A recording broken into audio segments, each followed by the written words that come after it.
sidaa uu cabdiqani sheegay waxaanu ima ka soo baxnay shir aanu la kulannay safiiro tiro badan oo ka socda dowladaha yurub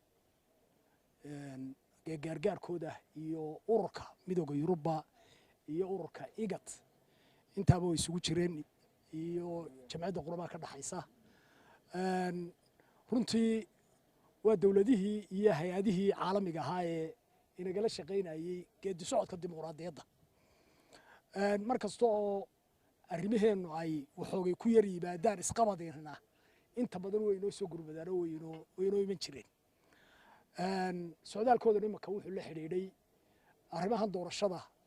ee ma garanaysa runtii dib u dhacay iyo khilaafyadan soo noqnoqday ama komishanka la xidhiidha guddiga komishanka doorashooyinka ama muddo kordhintii golaha guurtidu sameeyey ma garanaysa labada sanadood ahayd la xidhiidho oo runtii aanay jeclaysanin arrimahaasaan runtii aanu isla eegaynay labadan xisbi markaa waxay u caddeeyeen go-aankii ay shalayba labada xisbi sida wada jirka ay u sheegeen ee ahaa inay qaateen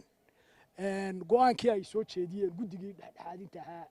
ee ka koobnaa maxaan ku dhaha ganacsatada iyo culimada iyo dadka akhyaarta ah ee somaliland ka koobnaa go-aankii ay soo saareen ee shan labada xisbi sida cad ay u sheegeen inay aqbaleen ayuun baanu qoladana u caddaynayna inaanu dhankayaga labada xisbi ay ka aqbaleen diyaarna ay u yihiin inay fuliyaan dhinaca kale kolle ee xukuumadda madaxweynaha iyo xisbigiisana waxaanu ka rajaynaynaa uun sidaa ay labada xisbi u qaateen ee danta ummadda ay ugu tanaasileen iyaguna inay noola qaataan un baanu rajaynaynaa oo danayntaa ay ummadaha shisheeye danaynayaan arrimaheenna aynu inaguna si ka badan u sii danayna arrimaheenna marka arrintu intaasay ku saabsanayd waxaanu rajaynaynaa in go-aanka guddiga ma garanaysaa dhexdhexaadintii ay soo saareen inuu noqdo go-aan inaga saara muranadii beryahan dambe soo noqnoqonayey annaguna xaggayga diyaar baanu nahay inaanu hirgelino dhaqan gelino heshiisyada dhinaca kalena sida aan sheegay waxaan ka filaya inay nala qaadan doonaan ummadda somalilandna waxaan runtii dhammaantood ugu baaqaynaa inay arrinkaa cid waliba halkeeda ka garab taagnaato oo ay u diyaar garowdo sidii khilaafkaasi inooga bixi lahaa ee amuuraheenna aynu basrisan lahayn oo doorasho rasmi inoogu dhici lahayd wakhtiga ugu kooban ee suurtagalka ah asalaamu calaykum waraxmatullah بسم الله الرحمن الرحيم الحمد لله رب العالمين إلهي با mahad iska leh maanta waxaanu halkan kula kulannay doonariskii Soomaaliland ka taageeri jiray systemka dimuqraadiyadda ee berber taagnaa ama saaxiibadii Soomaaliland oo inoo yimi waqtiga ku culus oo ah waqtiyada fasaxa galaan si ay Soomaaliland uga caawiyaan dimuqraadiyadda ee holbayno dhinac taagnaayeen